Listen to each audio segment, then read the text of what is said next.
مرحبا، كيفكم؟ إن شاء الله تكونوا بخير. اليوم رح نحضر مع بعض طريقة تحمير الدجاج بطريقة سهلة وسريعة وبمكونات اقتصادية. أول إشي رح نبلش بالمكونات. رح نحتاج لخل أبيض، ولا دبس الرمان، ولا زيت الزيتون، ولا صوص البندورة، ولا لبن الرايب، والفلفلة والتومة. جميع المكونات بالمقادير وبأنواع البهارات اللي استخدمتها رح أحط لكم إياهم بصندوق الوصف. رح نحط جميع المكونات اللي حكيناهم بالخلاط ورح نضربهم مع بعض.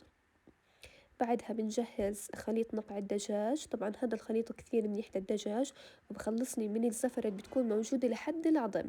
تخيلوا. أول إشي رح نحتاج خل أبيض، ورق الليمون وال... والقرفة وإكليل الجبل وملح ومي. بنترك فيه الدجاجة من ربع لنص ساعة.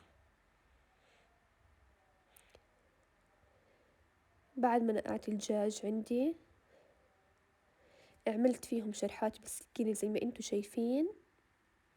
الشرحة هاي بتكون واصلة لحد العظم عشان التتبيلة اللي عملناها تتغلل في جوا الدجاج. بنعمل أي نوع خضار بدنا نحطه في الصينية. هون عملت أنا فلفل وبصل،